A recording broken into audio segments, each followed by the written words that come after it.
Hello my lovelies, welcome back to another amazing video. Today, Sanpal20 is super proud to present Pupusas de Chicharrón. I'll be showing you step by step how to make this scrumptious traditional dish. So let's begin. We are starting off with our colorful curtido. Start off this very colorful recipe with 1 carrot. I'm going to peel it, then I'm going to grate it, and I'm going to place it in my mixing bowl. I am making curtido for 2 people only, so if you're going to be making way more, you can double or triple the amounts. I'm going to do the same thing with my onion, slicing it too thin, not too thick, and placing it in my pot. And again, doing the same thing with my lovely red cabbage. Make sure you get the core out of it because if you don't, it could leave a bitter aftertaste. Next up, being extra cautious, I'm going to place boiling water all over my curtido, making sure that I cover it completely all the way to the top with the water. I'm going to then cover it with the lid so that it could steam up a little bit, and I'm going to place the timer for 5 minutes, allowing it to cook a little.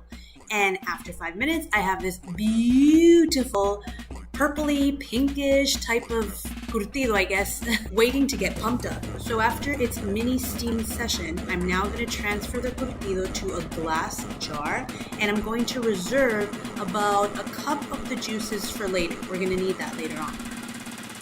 Remember the juices that I mentioned? Well, we're going to add about a cup to a cup and a half back to the jar. Look at that color. Then we're going to go in and add about a half a cup to a cup of vinegar. It all depends on how strong you want your curtido to be. We're almost done, but we have to remember the teaspoon of oregano, the teaspoon of salt, and half a teaspoon of pepper. Of course, you could always modify the amounts. Next, what we're going to do is we're going to mix everything up really, really well, making sure that everything is incorporated and all those juices get flowing.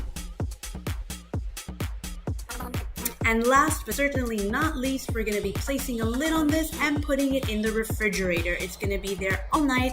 And quick tip, the longer you have it sitting in your fridge, the more potent and delicious it's going to be. Next up is our delicious chicharron. So first things first, we're going to start off with 2 pounds of pork rind, and we're going to chop it up into palm-sized pieces. Next, to each and every piece, we're going to make a few slits. Next, we're going to toss our pork rinds into a pot, and we're going to pour enough water to cover them completely.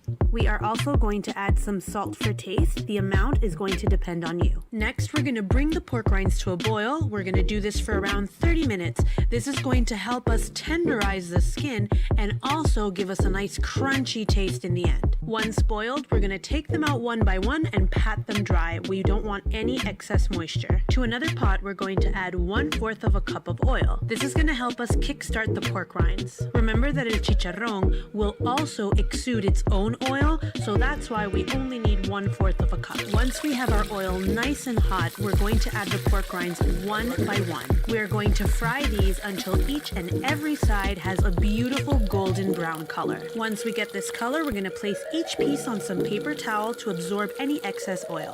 And voila, we have our delicious crunchy chicharrón or pork rinds. We're now going to add 2 pounds of our chicharrones into a blender. We're also going to add 1 onion, 2 tomatoes, 1 bell pepper, 1 garlic clove, and roughly 1.5 cups of water. We're going to blend this all away until it forms a liquidy consistency. We're now going to place our chicharrón mixture into a pot, and we're going to cook this over medium heat for about 30 minutes. We want all of the liquid to evaporate and have our chicharrón turn into a paste. Next up is our easy salsa, so let's begin.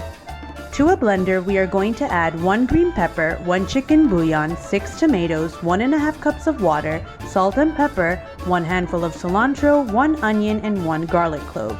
We're going to blend everything away until it liquefies, and then we're going to transfer it to a pot, and we're going to let it simmer over medium heat for 10 minutes.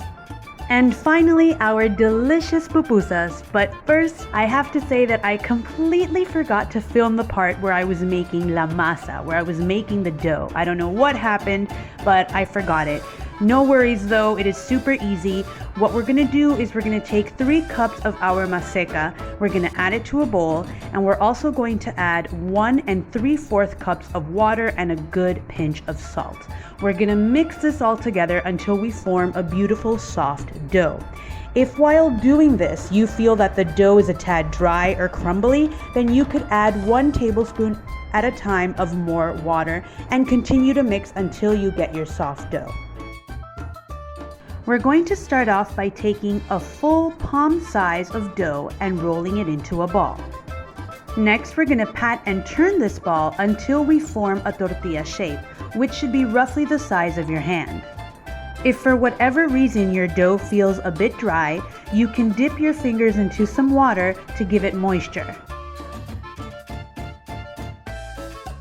Once we have our tortilla shape, we're going to add roughly about 2 to 3 tablespoons of el chicharron filling to the center.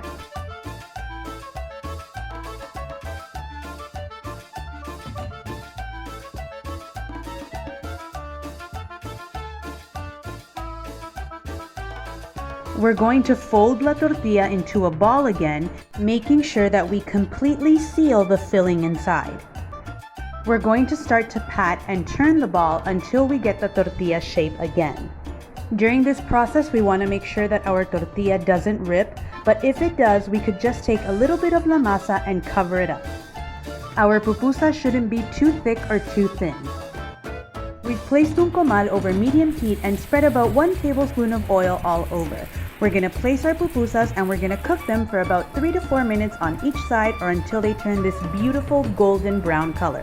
And voila, we have our beautiful and scrumptious pupusas de chicharrón ready to serve nice and hot with our curtido y salsa. So I want to thank everybody for watching this video today. Please remember to subscribe and also follow us on Instagram at san.paul20 so you never miss any fun facts. Bye-bye.